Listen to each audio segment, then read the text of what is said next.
Hi, my name is Jodi, and I'm here tonight to prepare a meal as part of my assignment for the class From Farm to Fork. I've prepared a meal tonight that is pretty typical of how I eat, with the exception of attempting to be more healthy and incorporate sustainability by taking out dairy, which I've also tried to use foods that are local, wild harvested, or responsibly grown. So tonight, what I'm going to be cooking is salmon, or it's wild-caught Alaskan sockeye salmon. It has a coconut curry glaze on it, and accompanying that is a quinoa pilaf with vegetables from my garden, a rhubarb crisp also made from my garden, a homemade high bush cranberry mead, and a chaga tea to accompany the rhubarb crisp for dessert.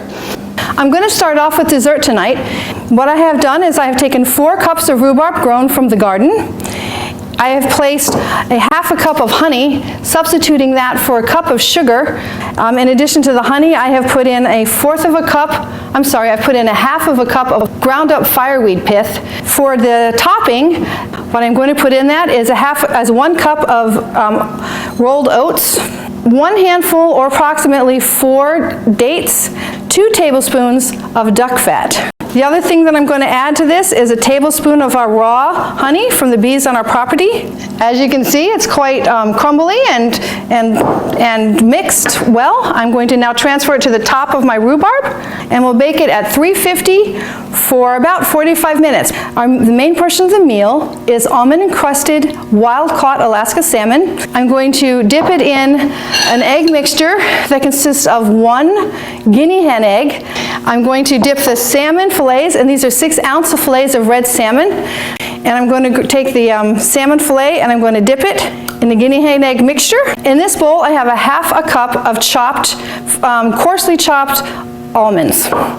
Now, I'm going to take a tablespoon of my rendered duck fat, and I am going to just brown or sear these salmon fillets, stick them in a baking dish, and place them in the oven at 250. And I'm going to stick my salmon fillets, crusted with the almonds, inside of the hot duck fat. I'm going to put these in the oven at 250.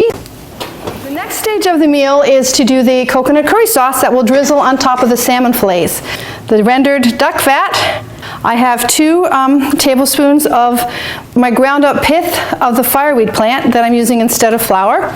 I'm additionally going to add my bartered for guinea hen broth. I will also be putting in a cup of coconut milk that was purchased from the store, a teaspoon of curry powder, a tablespoon of our all-natural honey, our wild and raw honey, and a little salt and pepper to taste. Now I'm going to start with the quinoa pilaf. Approximately 3 chopped shallots, 1 cup of celery from the garden, 1 cup of diced carrots, baby carrots. Okay, after about 3 minutes, I'm now going to add the zucchini and kale.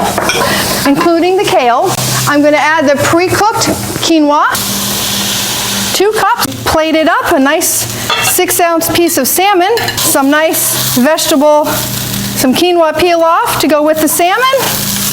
And I'm going to drizzle my salmon with our coconut curry sauce. I'm going to serve a homemade high bush cranberry mead. Just taken the rhubarb crisp with the rhubarb crisp, our wild-caught Alaskan salmon, our vegetable quinoa pilaf, homemade high bush cranberry wine, rhubarb crisp, and a chaga tea, all in the spirit of sustainability and health.